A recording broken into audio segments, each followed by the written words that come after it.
Looks like Martin Truex Jr. has established himself as the clear championship favorite. We've got a lot to talk about after last night's race at Richmond.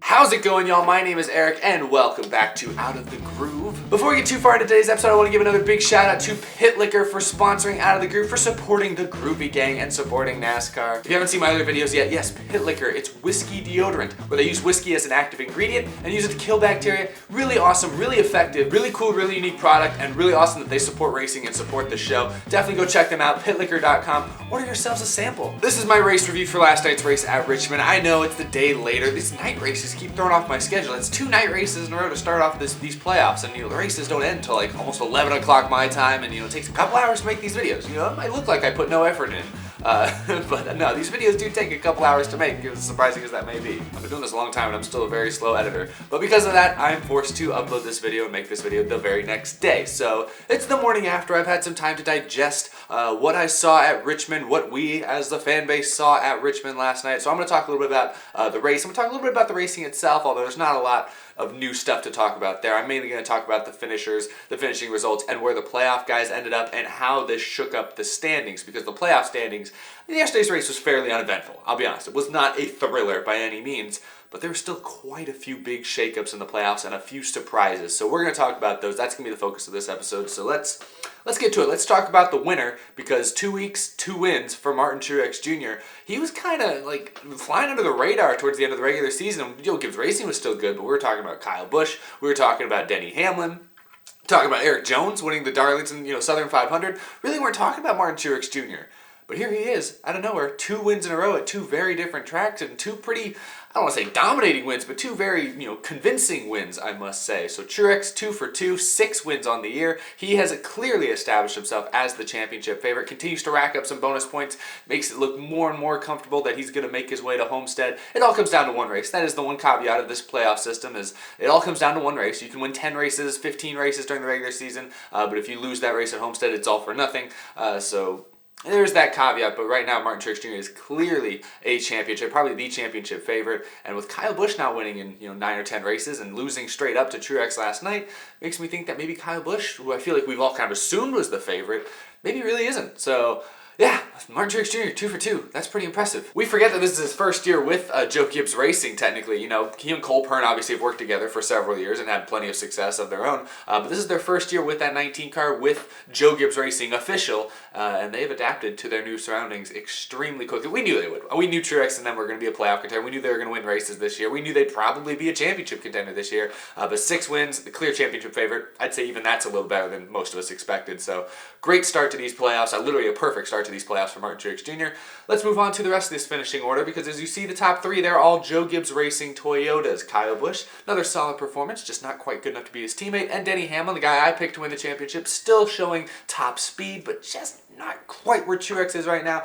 Virginia native with another strong run at his home track. But there you go, Joe Gibbs Racing, that was the story of the night. They dominated. That really was the story of the race. Now I'm going to go ahead and talk about him really quick, even though he's not featured here. But when they crossed the line last night, it was actually a 1-2-3-4 finish for Joe Gibbs Racing. Eric Jones finished 4th, which was a very important finish for him, given the issues he had a week earlier at Las Vegas. However, late last night, like almost 1 a.m. local time, Eric Jones was discovered to have failed post-race inspection. The rear alignment was off on that race car, and his finish was disqualified. So Eric Jones actually ended up being credited with a last place finish. He gets 1 whole point for his efforts last night because of his team failing post-race inspection. I'll look at the playoff standings here in a moment, but Eric Jones came into this race in a hole because of a blown transmission at Las Vegas. He came into this race in a hole, but had a strong performance. Great finishes in both stages, a top 5, and actually he was going to exit Richmond here only 3 points below the cutoff line, basically right there, basically in a dead heat for a final transfer spot,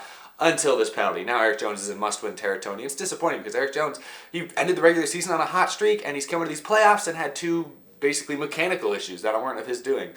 So very disappointing. Joe Gibbs Racing feels like they've really given that 20 car the shaft this year. Feels like they just haven't focused. No car has been disqualified in the Cup Series this year until this race, until Eric Jones. We've seen, wins taken away in the Xfinity and trucks already this year, but we had not seen any finish disqualified in the Cup Series yet through 27 races until last night, and it was Eric Jones in that 20 car. They've just had a lot of issues this year, and it's unfortunate because I really think Eric Jones, he's earned that 1-year extension for next year, but the team really hasn't earned it. Honestly, I feel like a lot of people on that team shouldn't be there next year. Anyway, that definitely had to be heartbreaking for Eric Jones and that 20 team to find out that their basically possible season-saving performance wasn't going to count. So they're going to go into the Roval next week. Jones has had some good runs at road courses in the last few years. He's had some top 5s, top 10s at Watkins Glen, Sonoma. So we'll see what he can do at the Roval. Maybe he can pull off the upset and win somehow, but we'll have to wait and see. So let's move on here.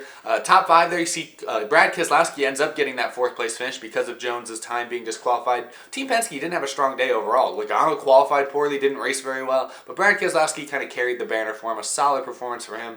He's in a very good spot. I think he's locked into the playoffs or into the next round now with this points finished. Now I want to talk about Ryan Newman, top 5 finish.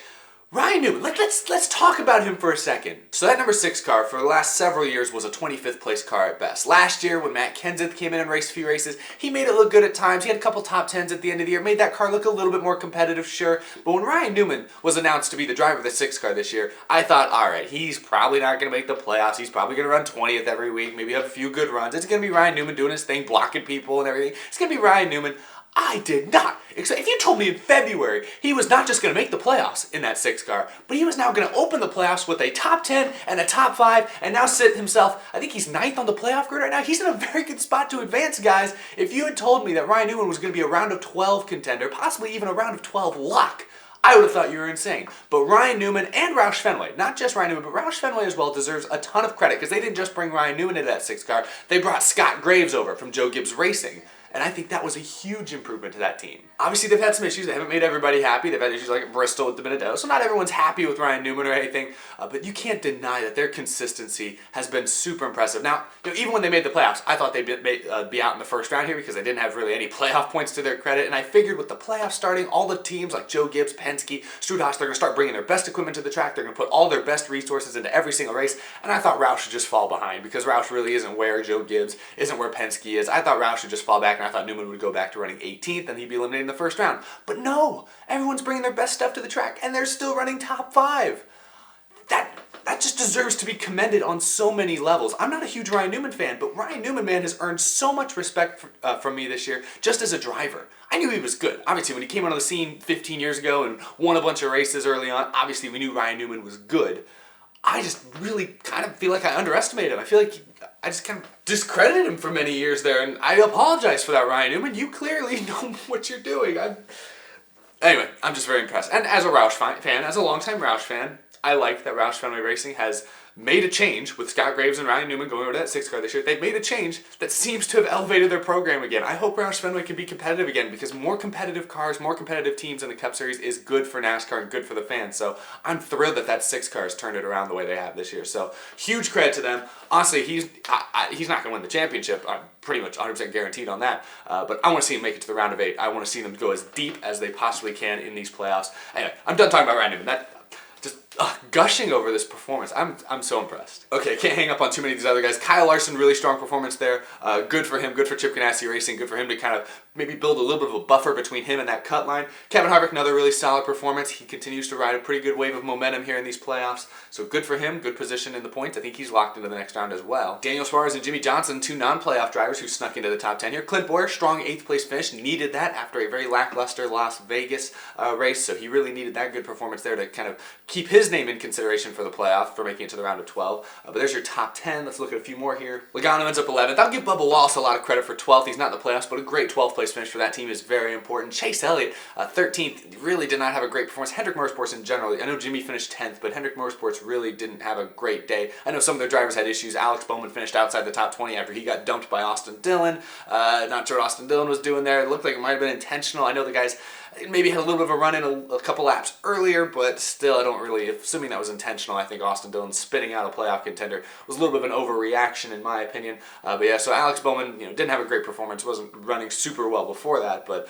having that little bit of contact, having that little bit of damage hurt any chances Alex Bowman had of having a good day. So not a great start to the playoffs for Bowman. William Byron also finished outside the top 20, so not a great day for Hendrick Motorsports. That was another big takeaway. Ricky Stenhouse finishes 15th there. He also found himself in some controversy pretty late in this race. He just got loose and spun the leader of the race, Martin Truex Jr. Martin Truex Jr. won this race. I didn't mention this, but he did have some setbacks. He got dumped while leading by a lap car, which was Ricky Stenhouse. I commended Roush Fenway a lot a second ago.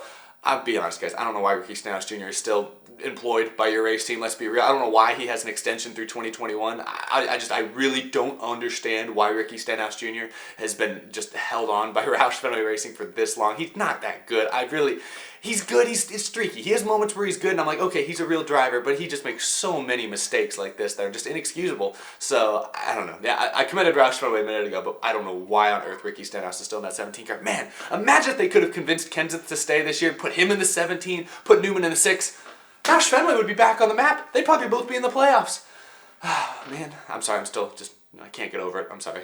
And then Almirola, Blaney, and Kurt Busch is the one question mark. He didn't have a good race at Las Vegas. Obviously, it wasn't all of his own doing. He had made contact on a restart, cut a tire, hurt his performance, or hurt his finish at Las Vegas. But to back that up with a mediocre run here at Richmond, not a great start to Kurt Busch's playoffs. I thought, that team's been so good this year. I thought they'd continue to ride that momentum and be good in these playoffs, but they don't really look like it so far, so he's in a pretty big hole. Blaney and Almirola also not doing themselves too many favors, but let's go ahead and look at the playoff grid here. Let's focus on the bubble here. Kyle Larson plus 24 is in a pretty good spot. Ryan Newman, I know I was gushing about him, plus 13. That's what I'm saying. He's 9th in the points, plus 13. He controls his own destiny. He can go out, he goes out and performs, runs top 10, top 15 at the Roval. Newman's locked into the next round, in my opinion. But you look below him with Ryan Newman, Eric Almirola, those guys not having very good days here at Richmond.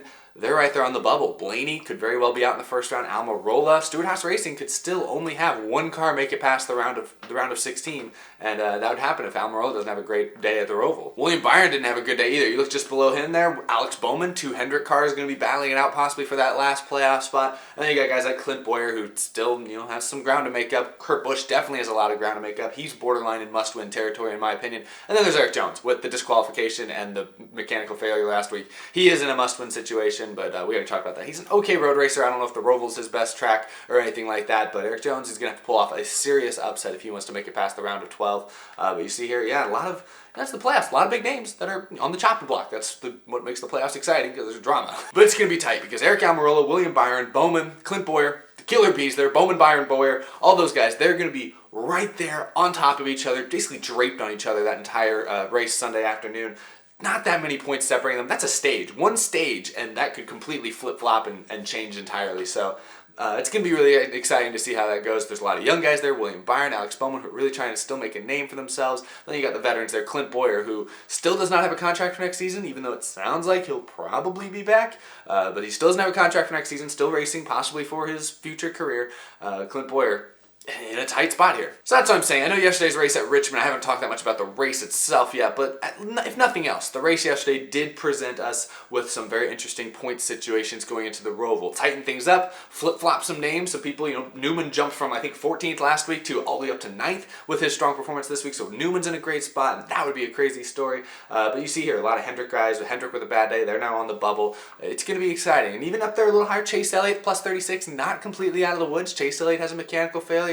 Rex, it could be all over for him as well. So there's a lot of pressure still on a lot of drivers. Only a few guys are locked in. All right, so now that I've talked about the specific drivers and stuff in this race, and I've talked about a couple of the more notable incidents, the few spins here and there, let's talk a little bit about Richmond in general. Let's talk a little bit about the racing, what my big takeaways were in that race. Number one, obviously, Joe Gibbs Racing is the team to beat. Specifically, it looks like Martin Truex Jr., but there's a reason why in my pre-playoffs predictions I put 3 Gibbs cars at Homestead, because I think Busch, Hamlin, and Truex are all really good right now and virtually unbeatable at a lot of these racetracks. So I still think all 3 of them are going to make it to Homestead, and I'm feeling more and more confident confident about that prediction every single week. So Joe Gibbs Racing, big takeaway. They're on fire. They always run well at Richmond, but they are clearly the team to beat right now. And then with Richmond, just in general, it was, again, hard to pass. That's just Richmond. Richmond's always pretty much been hard to pass like that.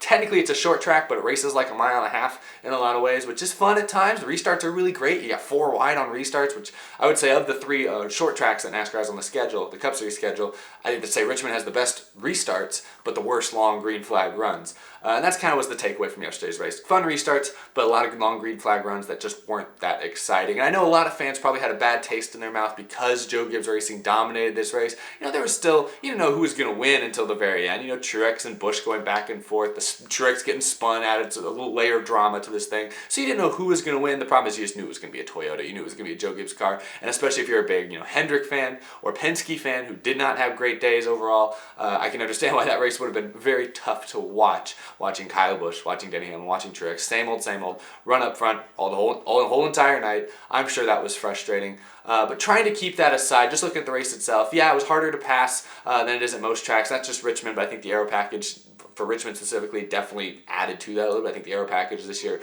does make it a little bit harder to pass at Richmond than even in years past when it's always been hard to pass. But that being said, I thought yesterday's race was, average. This is 2 straight kind of average races to start the playoffs, which is disappointing, but it's Las Vegas and Richmond. What did you really expect? I think last year we were kind of spoiled with a chaotic race at Las Vegas that got the playoffs off to a hyped up start, but it was really just chaotic because people were blowing tires everywhere. This year didn't happen, so races have just been both kind of average. I like that we have the Roval at least to end this round because the Roval next week, might still be just an okay race, but the Roval in itself is a spectacle to behold. I'm excited to be back there for the second time. But talking about this race, let's go and put this thing on the Groovy Gauge. Groovy Gauge for Richmond. I'm going to give it a straight up even 50%. Very mediocre race. There are some good things about it, like the drama between Stenhouse, Truex, Bowman getting mad at Austin Dillon, Truex and Kyle Busch battling for the win. Things like that. Still very interesting, still very entertaining, and point situation continuing to develop throughout the night, even after the race was over. Still fun to follow along and watch, but ultimately, this wasn't a race that I was ever really on the edge of my seat for. It was a race I was just relaxing Saturday night, watching, enjoying, taking it in. So it's not one I'm going to remember for a very long time. So I'm going to give it an even 50%. I think that's fair. And with that, I think that's going to do it for this episode. I got a lot of other episodes to work on this week. And also, if you're watching this today, it comes out here Sunday. I'm planning on doing a NASCAR Heat 4 live stream later today, Sunday afternoon. So keep an eye out for that. Hopefully I can get back to doing some live streams again, answering fan questions, doing stuff like that, playing video games, playing NASCAR games with you guys, because I know a lot of you enjoy doing those as well. So now that NASCAR Heat 4 is out, now that I finally had a chance to mess around with the game, it's going to be really fun. We're going to hopefully start doing those again on a pretty regular basis. But thank you guys for watching. Remember, you can follow me on Twitter, you can follow me on Instagram for all those great, fun, behind-the-scenes stuff. And also a big thank you to my Patreon supporters. Michael Harrison at You As The Stars, Cameron James, John Koblitz, Jason R. Long, Wesley Donaldson, Isaac Dennison, Mika Suzuki, iFantasyRace.com, TheRacingIntires.com, Matthew Koulopoulos, Pepe Lucius, Jeremy Conklin, Emilio Garcia, Joey DiMancino, Bryce Schumacher, Bryce Starcher, Scott McNew, Colton Austin, Bradley Pelletier, and the rest of these incredible Patreon supporters. Thank you guys so much for your continued support of me, of the show, of the channel. I greatly appreciate it. We continue to add new names here pretty much every week, and that's amazing. So thank you guys a ton for your continued support. And a big thank you again to Pit Liquor for sponsoring the show. Huge thank you to them for coming on and supporting Out of the Groove, supporting NASCAR. Really awesome, really means a ton. But thank you guys, everyone, for watching. Should have some more episodes up here very, very soon. I appreciate the support, and I'll see you guys again very, very soon. Bye-bye, everyone.